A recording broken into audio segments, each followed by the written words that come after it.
Hi, everyone, and welcome to Coffee with Careers Alumni Chats. My name is Vanchika. I'm a career peer with the UCLA Career Center, and today we'll be chatting with Dion Turner, who works with Inner City Law Center as a public policy advocate. Thank you so much for being here today. We're excited to get to know you. Before we launch into our questions, we wanted to let our attendees know that this we'll be having a 15-minute Q&A after our 30-minute chat. So if you guys could hold your questions till the end, that would be awesome. Sweet. Thank you again, Dion, for being here with us. So just to get started, could you tell me a little bit about your academic and career path? Yeah, sure. First of all, I want to thank you, Vanchika, for hosting this coffee chat, and definitely happy to be here for everybody. And I want you all to. I am a resource here for all of you as a fellow Bruin. It was quick heartbreaker over the past weekend seeing, UCLA to Gonzaga. Just wanted to throw that out there. But I graduated UCLA class of 2017. Born and raised in LA, right? I'm an LA native, LA to the day that I die. But entered UCLA as a business econ major and quickly discovered that it was not for me. Calculus had held me back a lot. And I realized that, you know what, maybe this isn't the route for me. Maybe there's something better in the horizon. So I had always been interested in political science. I've always been interested in politics and game theory. And it's something that I was considering when I was a business econ major, to take political science as a minor anyways. And when I decided to switch over, I was like, you know what, let me pursue political science to the fullest. So since then, it's just all the interesting classes that I took really intrigued me and wanted me to pursue it a lot further. And I during my third and fourth year, I didn't really think about what was next for me, right? Like grad school, law school, working, what would that look like? I was kind of lost, didn't really know. And it took a lot of like mentors that I had at UCLA. It took a lot of friends and family to, really help me make the decision of what's next. So I pursued the University of Texas at San Antonio for my graduate program. And out of all places, right, Texas, San Antonio, had a whole host of different perspectives, met a ton of different people.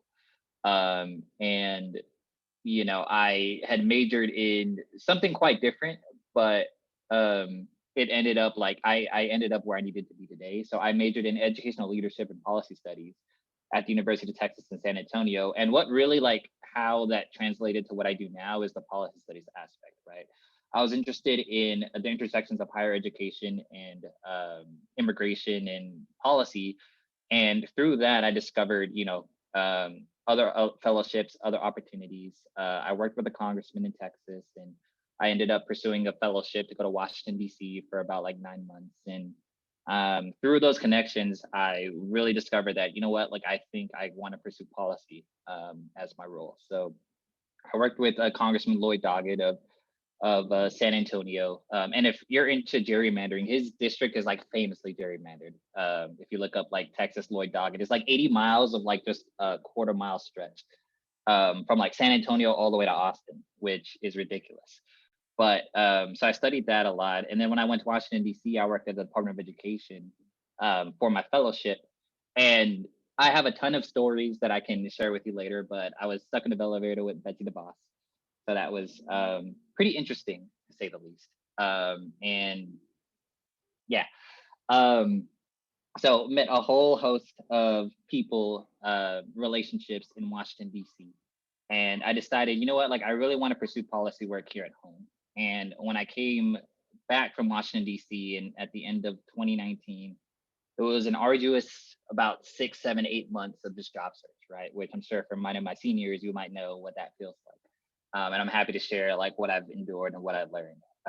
But I ended up having to take a couple steps back. I was like, you know what, my job traction isn't picking up as much. So I needed to pursue more a fellowship, which is basically a fancier term for a grad student intern.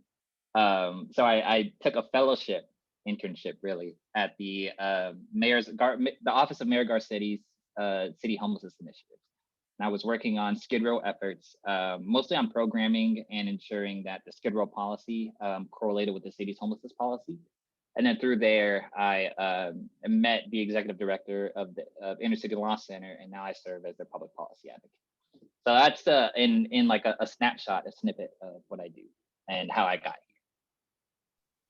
Thank you so much for sharing that. Yeah, that sounds like a really varied and like interesting journey you've had so far to your role today. That's amazing. And yeah, definitely we'll be diving into a lot of the things you talked about like job searching, making connections, stuff like that. My next question is, so like, rewinding back to like your UCLA days, what was that experience like for you? Like what kind of clubs were you involved with?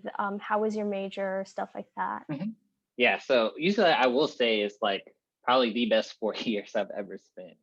Just and I feel for you all as you're like studying from home and are in this pandemic environment because being on campus was really lively for me and I loved everything about UCLA. I I remember I lived in like Hedrick Hall, so like those stairs every single day, and I missed like decaf and ronde and all of that. But as far as like the extracurriculars, I worked a lot on campus, and for me, like what was really grounding was working at the Student Activity Center. So I worked at the front desk if you're there, into the pool, into the Student Activity Center pool, and it was probably like the greatest experience that I've had. And quick plug, if you ever work on like on campus, like recreation is the way to go. And I think it's just an amazing, like the connections that I've made, the friends that I've made.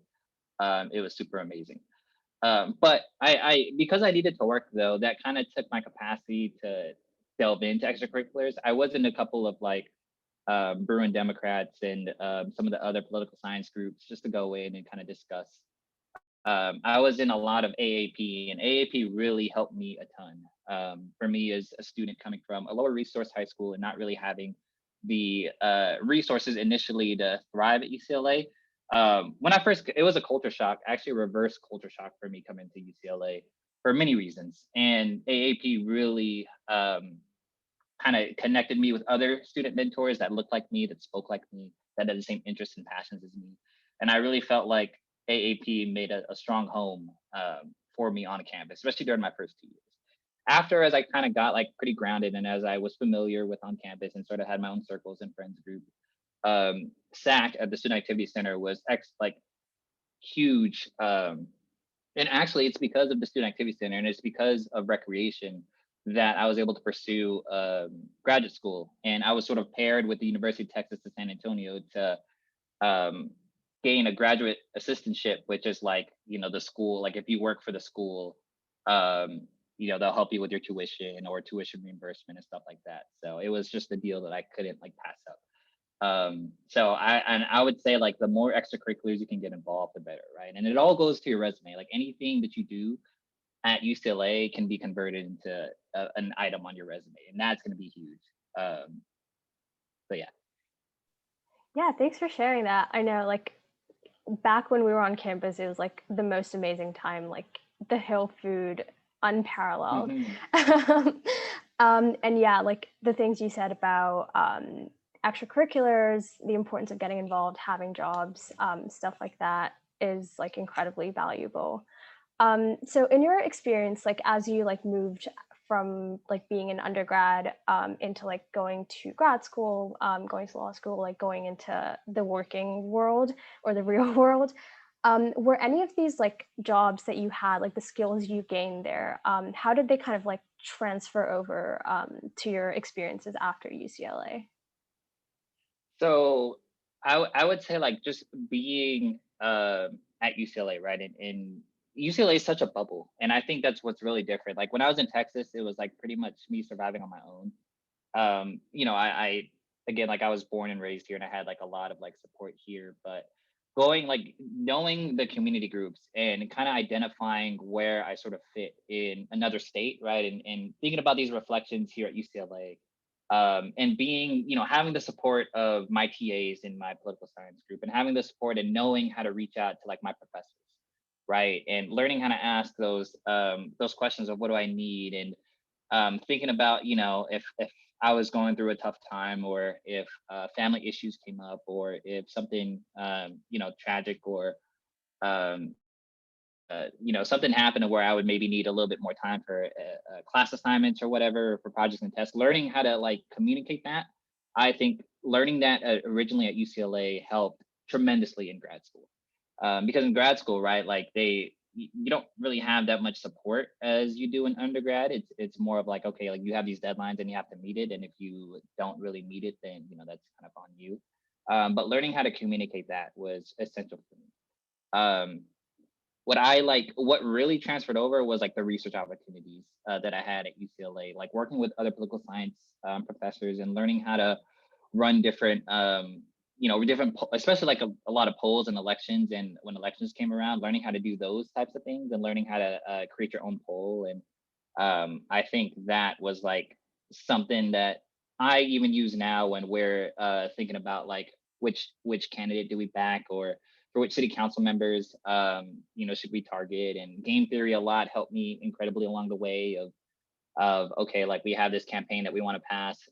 What are the votes we need? What are their self-interest? How do we balance that with this council president's her own like strategies and her own efforts? So there's a lot of takeaways from UCLA. And the more, if I would have to like pinpoint exactly what it would be research opportunities and internships, and as well as performing really well in your academic classes, of course. But it's the experience that you get from your different jobs, right? Whether it's policy related or not, like stack experience, like customer service, like that. That literally translates into everything that I do every single day, for emails, for phone calls, stuff like that. So the more experiences you can get under your belt, the better. And with a COVID related reality, it might be easier. If some argue it's easier, some argue it's not, because a lot of jobs are accessible now through Zoom, and you just have to have a laptop and Wi-Fi. That's the thing, you have to have laptop and Wi-Fi. So and if your connection or if your bandwidth isn't strong enough, then that can be another barrier.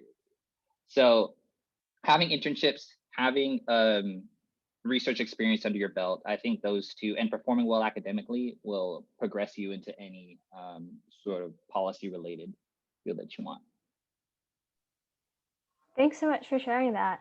And you said that, like in your work even today, you kind of like use the research skills and like communication skills you picked up over time at UCLA and after. So kind of just like going off of that, what does a typical day look like for you? Like what, like from when you wake up Yeah. to like when you sign off, what's that like? So when I wake up, the first thing I must have is coffee.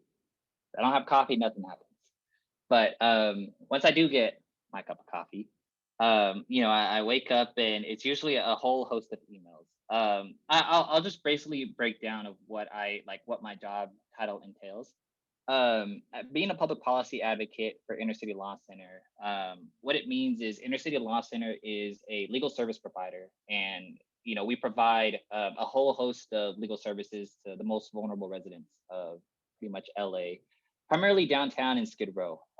We provide a lot of services for veterans experiencing homelessness, undocumented immigrants, undocumented residents, and many other community groups. As a public policy advocate, because I don't have clients directly. My client is basically the city of LA and right, California, right? Like I'm advocating to pass laws, legislation, and policy, right? And the word policy can be very abstract, to say the least, right? But policy means like any rule that affects something. So like if you're in an agency, let's say like the housing authority, and they come up with this rule, right? That's a policy. For legislation that's passed at the federal, state, county, city level, that's a policy, right? So it's basically anything that affects society, or any rule that affects certain agencies or society as a whole. So for me, like as a public policy advocate, I'm having the interest of vulnerable residents. And for me, when I use that term, right, I think of like my community when I grew up. Like I live in Inglewood, like on the cusp of like Hawthorne and Inglewood area. And there's a lot of people that I've known that like suffered from, that are like one paycheck away, one like inconvenience away, one car wreck, one injury, one something away from being evicted or losing their house, right? And I know a lot of family and friends that are in that sort of space, especially with COVID and people that don't have jobs. And with COVID, right? There was a report, the Bureau of Jobs and Transportation in the county, and about like uh, in the height of it last year was about 55% of people made about like 50 grand or less. And for you to have like sustainable rent and income, you would need about like $65,000, right? So that means there's a huge shortage, and primarily majority of the people that are in that sort of income category are, Black and brown people, like people that look like me, right? So for me, it's the policy work that I do is also very like personal, and it's very and it hits home directly, which is why I love to do it. And plus too, right? Like people of color need to be at the decision making table. We need to be informing our politicians. We need to be informing our leaders about, hey, like you can't just rely on what's where the money is at. You can't rely on your donors, right? Only to create craft legislation, right? You have to look out for your constituents as a whole. So that's essentially what I do, and what I do on a daily basis changes, and that's why I love my job so much. Or my like, I don't even call it a job. It's actually like a career, right? So which is why like I love what I do every day, because every day is completely different. I'm preparing for a webinar and be talking about like giving a presentation on certain state bills or some city council legislation or ordinances. I could be writing memos that entire day, right? For support letters. Like there can be a major vote coming up on at the state or at the city level, and I can be writing memos to all these community groups all day, stating why we need to call our legislators, call your city council members to get us to vote. I could be monitoring city council and county city council county board of supervisors meetings all day. And if you haven't, like, if you watch like the city of LA, like city council meetings, I highly suggest you do, and grab popcorn while you do it, because it is very entertaining to say the least. Especially when they get into debate, and especially when city council members go at it, like that is very entertaining, or at least for me. But so I could be doing that all day. It really just depends on the need of what's of the need and the appetite of the city of LA, and sort of where the bills are at and where our leaders, and especially if there's like a budget deadline coming up too, that would be like a huge part where we would just be advocating, calling, writing, on Zoom calls all day. So it really, there's not really a everyday checklist that I do. It's like, okay, like I wake up, have my coffee, look at my emails. All right, I'm good to go. And I know exactly like pretty much what I'm going to do. It's the unpredictability of it, which is why I just love policy in general. Awesome. Yeah, that sounds like a really dynamic and like ever-changing kind of schedule and like work. And that sounds like, it keeps you on your toes. Um, so I know you talked about why you kind of like are really passionate about this field, why you kind of like love what you do. But on the flip side, is there anything that's like challenging about your career? Yes. So for me, being completely brand new, right? Like I'm a rookie. I came out of grad school in 2019. At the end of 2019, just completed my fellowship with the mayor's office like last year. Actually, at the end of this month, it'll be my official 1 year with Inner City Law Center, right? But I'm still completely brand new to the role. And especially with COVID and in the pandemic context, it was a lot easier. Let me back up. I should say policy work is a lot of relationship building, right? And especially if you're trying to shift ordinances or ensure or kind of create these voting blocks with council members, and are you really trying to influence the way outcomes work? It's a lot of relationships. And for you to build those relationships, it's for me, like I'm a very informal person, as you probably can tell, right? Like I love to joke. I love to I think I'm a people person, and I think I'm truly a bridge builder, because I feel like my emotional capacity, I feel like I have a strong emotional intelligence. And for me, I can sense like social cues, and I just kind of know what to do or what to say when I'm in those situations or in the meeting room. That's the thing, right? Right now, there is not really a meeting room. It's all like on Zoom. So that has been incredibly challenging for me as somebody who's new and somebody who needs to build those relationships with each of our leaders in their offices. There's it's the opportunities are scarce compared to if we were in person, right? If I was at city council, if I was in city hall, or if I was in the office, which Inner City Law Center is the only legal service provider on Skid Row, which is not too far from City Hall. But if it were like a normal, like non-pandemic like style, I would be pretty much in City Hall like 2, 3 days out of the week, right? Going to different offices, like meeting people, handshaking, grabbing coffee, um, you know, um, going to even happy hours too, right? Like to build those relationships and build those connections. And that's something that I really miss a lot and truly miss. But because that's not really the context now, it's like, okay, how do I adapt? How can I sort of simulate that relationship building in this COVID style? And it could be similar to you all undergrads that are sort of looking for jobs. Like, okay, how do I get my foot in the door? How do I look for that internship, right? And it's been a lot of like LinkedIn, a lot of like cold emailing, a lot of like, hey, let's have virtual coffee for like 5, 10, 15 minutes or whatever, just so I can introduce myself. So that has been the most challenging part. And also too, not having like being away from my team. I just missed like when we had like our own cubicles or whatever. We had workstations. There was like 3 to 4 of us like in an open area, and we can just kind of talk and brainstorm. And like we would bring out like if we were really debating on the pros and cons of what bills to support, we would bring out like a poster paper and like literally go pros and cons. And we would do that. And like I really miss that and that brainstorming aspect. And now it's like, we'll hop on a call like a few days in the week and do that, but it's not as, satisfying or fulfilling as if it were in person. So it has been a huge challenge.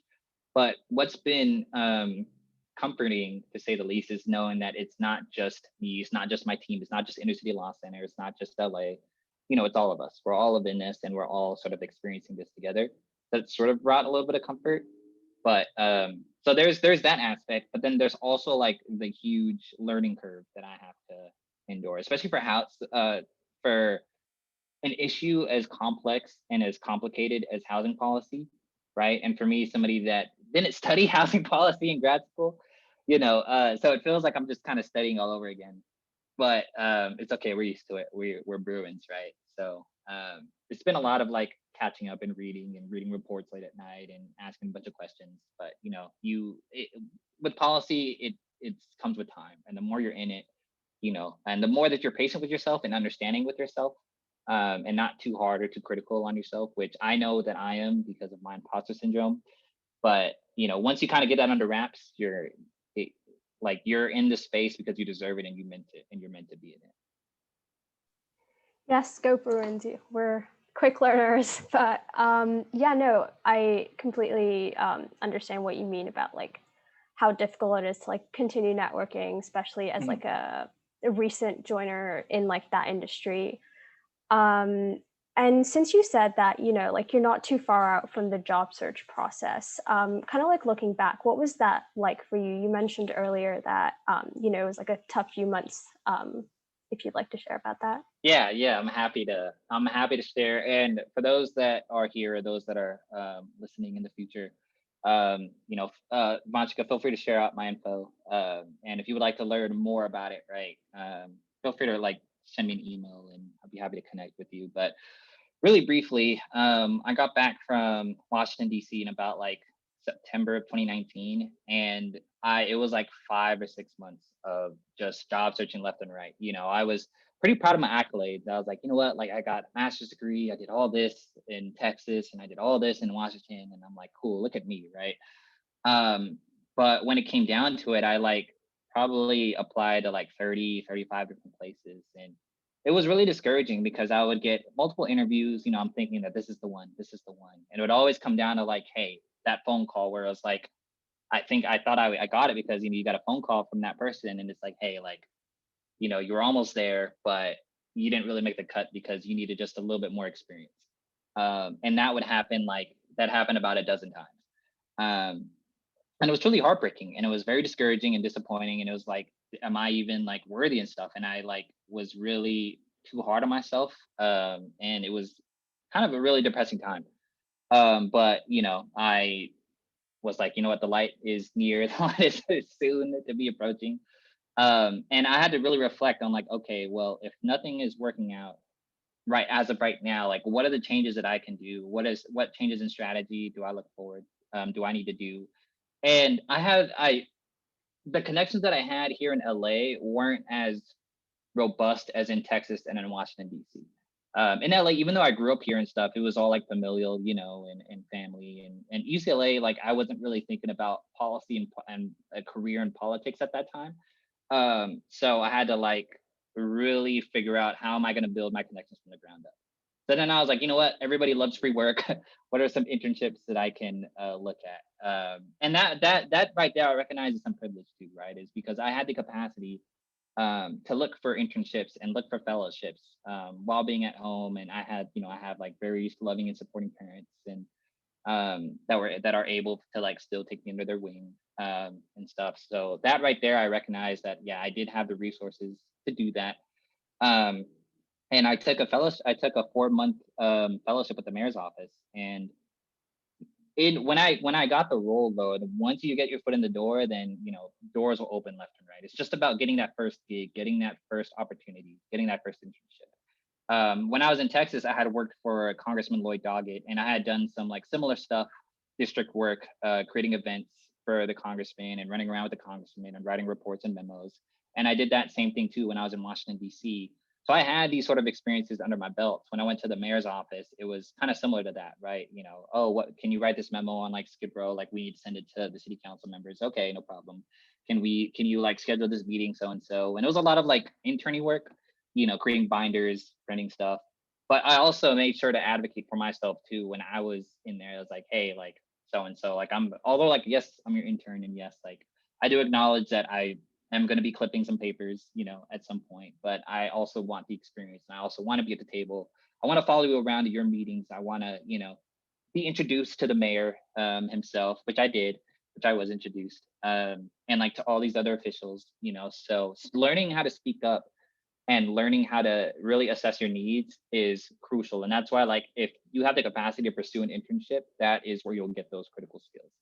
And that's where you'll learn, right? Like, either you're going to be, you know, all day, or unless you know, advocate for yourself and give yourself those experiences, or at least like try to fight for those resources and fight for those experiences, you'll get it. Kind of like an ask and you shall receive type of thing. And just be sure though, you ask it, and if you receive it, that's the thing that you want. Because you know, I've had some projects where I was like, hey, like, you know, let me take over this initiative, and it's like, okay, here you go. And then it's like, oh, I have to do this whole campaign now, you know. So if you ask for it, be willing to receive it.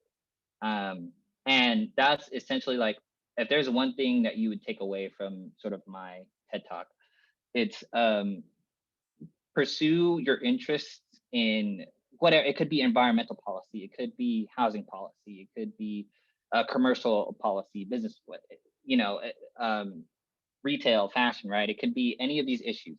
But if you're really interested in policy work, right, getting a diverse skill set is crucial. And that is what sort of is going to be considered valuable, you know, in the line of work, right? To be adaptable and to be flexible are probably like two of the biggest skill sets that I would say.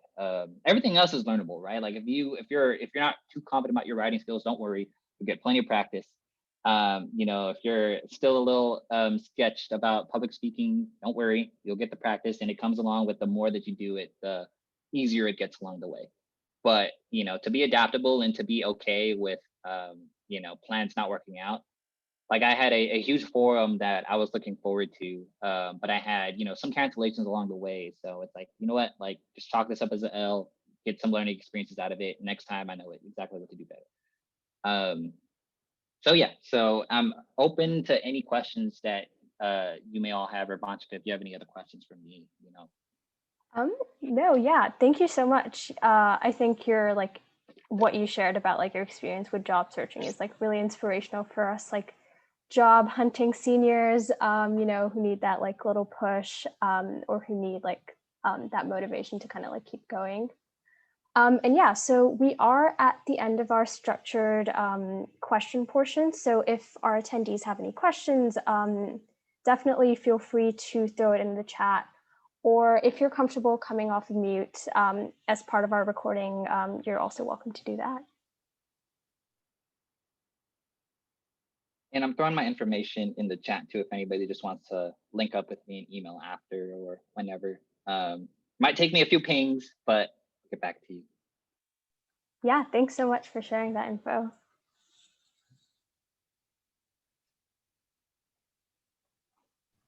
I have a question for you, Dion, and I'll go after Gavin, who just posted a question in the chat. Okay, so we have a question. Is there a policy program you have worked on so far that has been really meaningful to you? So there's an ongoing campaign right now that we're trying to pass, and it's called A Right to Counsel. So really briefly, if you're all familiar or, with, or maybe not familiar, but with Miranda rights, right? If you're hopefully not charged with a criminal charge, right? It's, you have a right to attorney. If you can't afford one will be appointed to you.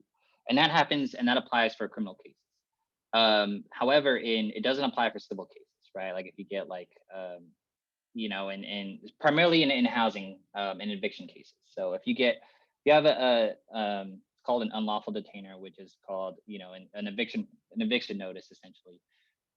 If you're, get an eviction notice, then you have to go represent yourself in court, and you can't afford an attorney.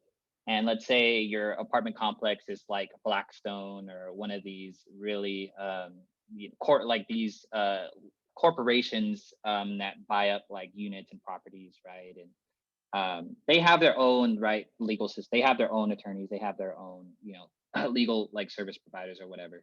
And if you have to go to court up against them, right, and they have all their fancy lawyers and stuff, and you go by yourself and you sort of say, hey, like I just need, like I'm going through a rough patch or whatever, right? And the judge is going to be like, 90% of the time you're going to lose, and that means you lose your house, and who knows what that could mean after. So right now, what we're trying to do is establish a codified right to counsel, to where it would be essentially a right that if you go through an eviction, if you get an eviction notice and you can't afford an attorney, sort of one will be appointed to you. And there's a whole bunch of nuances of how that would look like, and who would essentially be responsible to paying for these attorneys and what that program would look like. What we did though was end up passing sort of a pilot program in LA City County, or in LA County, and that's known as Stay Housed LA. If you just Google Stay Housed LA, that is sort of a campaign that we sort of passed. And it established it granted a few attorneys, the right to pair up with individuals or residents or families that were going through eviction proceedings. Through like these previous projects and through other pilot programs across the country, right? Eviction proceedings, like if you were represented, you stayed in your housing about 85, 90% of the time, right? And you were able to sort of work with your attorney and sort of work out something with the landlord and the others. What we want to avoid though is like the settlement that, hey, okay, we'll give you 30 days and that's it. Like there's something we want to avoid. We want to ensure that you're able to sustain your housing. There's also a whole host of other initiatives that we're doing for during the election season of last year for LA County.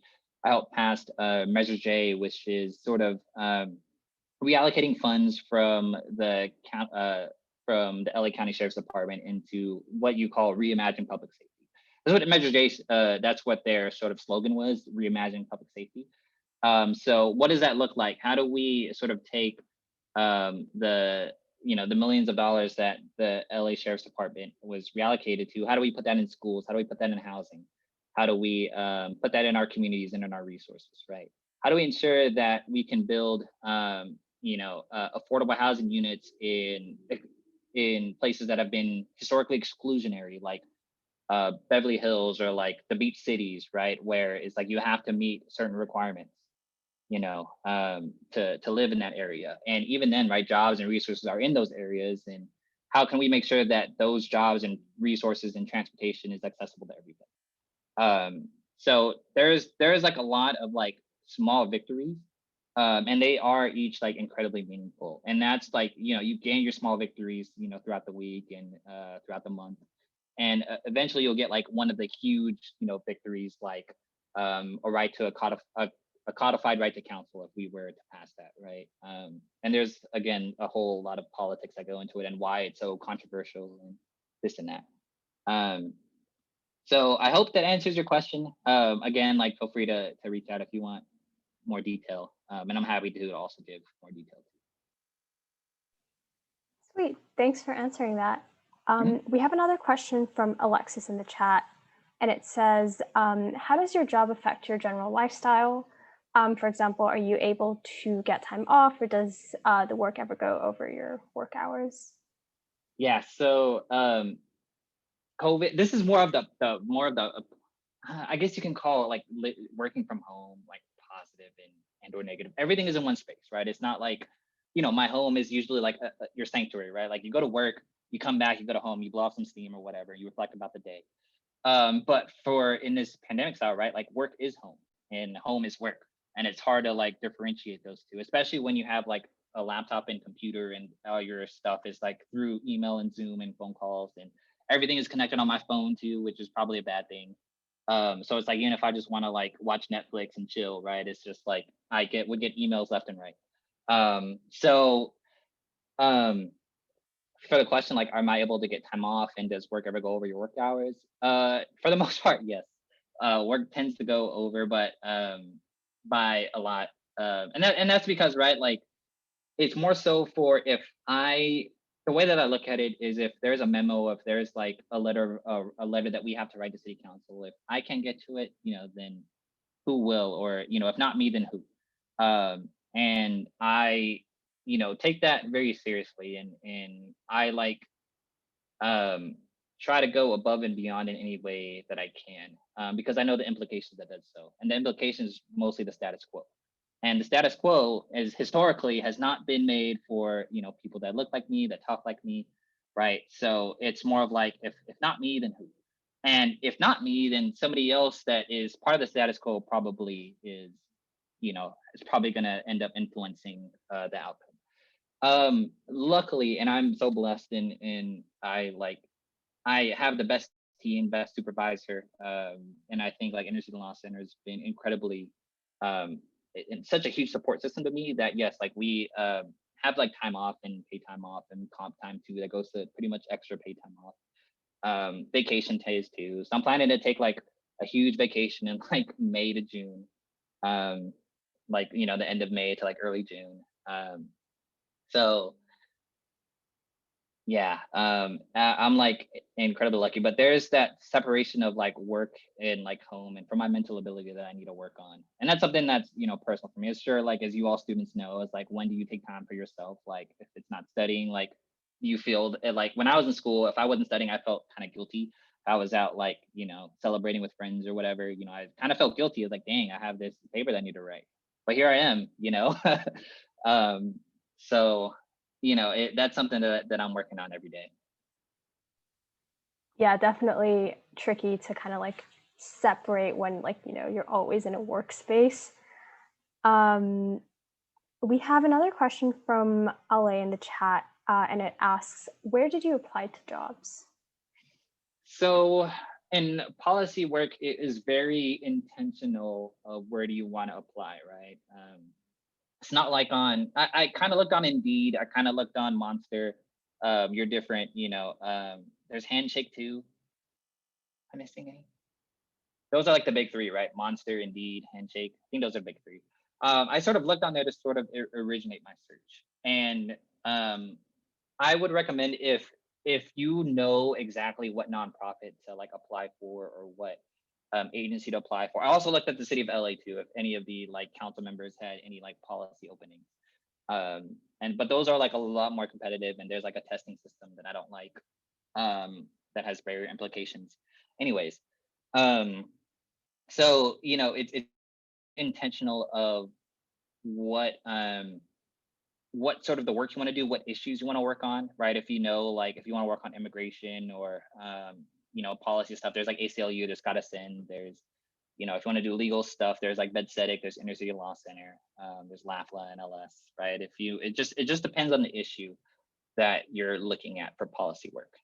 Also, like if you want to do housing, right, and work in the city, there's like HCID, there's HACLA, there's like the city of LA, and there are all the offices too. What you can do though is like start with Indeed and start with like all your job search engines. And you know, I definitely use that as a starting ground, but I wouldn't rely on those. I would rely on if you know exactly what pathway you would want, and you kind of like narrowed a couple of issues down. You're like, it could be cool to work in environmental stuff, could be cool to work in like these other issues. I'd go on LinkedIn and try to like connect with people that are in that role. And then they can tell you, since they're already in the spaces, oh, like I know this nonprofit has openings, or I know so-and-so's like they're looking for a policy person or whatever, or an analyst, or, you know, data analyst or something like that. And then those, like the way that I ended up solidifying my position was I had applied actually to Inner City Law Center in about October of 2019. I worked in the mayor's office February to like January to like April of 2020. And it was actually through this meeting with the mayor's office where I sat down next to the executive director of Inner City Law Center, not knowing he was the executive director. We were connecting, and I was giving him the whole spiel that I had told you all. And he was like, wait a minute, like UCLA, Texas, Washington, D.C. And he's like, are you Deion Turner? And I'm like, yeah, like how'd you know? And he was like, oh, because I remember your resume on Inner City Law Center. And it was like that connection that, you know, I ended up, you know, going through the interviews and stuff. It was actually that same night I got the interview request, right? So it's literally like when it's about who you know, really, it's who you know, really. You have to be able to get yourself in the door. And that just means a lot of like cold emails, cold LinkedIn, like chats. I guess you can call them LinkedIn emails. You know, a lot of like voicing for yourself. Sweet. Thank you so much for sharing that. We're almost out of time, but in the last minute, is there any, or do you have any like last parting words from audience members? Any advice you would like to give? Yeah, so again, if you would like to hear more of my story, or if you would like extra details, feel free to reach out to me. I put my email in the chat, and also Vanchika, feel free to share out for those that are interested. Excuse me. But yes, just to reiterate a couple points earlier, you know, internships, experiences, research opportunities, and performing well in your academic spaces are going to be huge. And the more experiences that you get, they inform you of what issues you're truly passionate about, right? You could have an idea of like, you know, I might be interested in environmental stuff, and then you go actually do environmental work, and you're like, you know what, maybe not so. But that itself is, even though the experience might not be great, that's crucial information for you. So that way, you know what to look for next time. You also build your relationships, and you also build those networking opportunities, right? I also wouldn't be afraid to network. I know the term network is a very like cringe term. Like I hate when, to me, it's a cringe term, but I look at it more as bridge building. You know, you're sort of building your own foundation. You're meeting other people who actually want to help you. And if you reach out to somebody and they accept, a virtual coffee or stuff, like they're interested in you and they're interested in your story. Luckily with policy work, everybody loves talking about themselves. So you're able to gather and just like absorb a ton of information left and right in the policy space, which is why I'm just going on and on and on right now, right? So, I can imagine, and I was also very hesitant too when I was reaching out, and I was like, I don't know if I should, like their title seems scary, but I guarantee you, right, like they're interested in building that pathway for you, because they also had others to build pathways for themselves. So as I, like I've had a whole host of mentors and people that I've connected with that, sort of enabled me when I was in Texas and in UCLA and in Washington and even now, right? So those would be my final, I guess, words, but feel free to connect with me if, you would love any other info or any other ways that I can help. Thank you so much for sharing your experience, just taking the time to, do this event with us. And thank you to all our audience members for tuning in. For additional information on conducting your own informational interviews, please refer to our career guide, which is shared in the chat. Otherwise, thank you guys for coming in, and have a wonderful rest of your evening. I'm going to stop the recording now.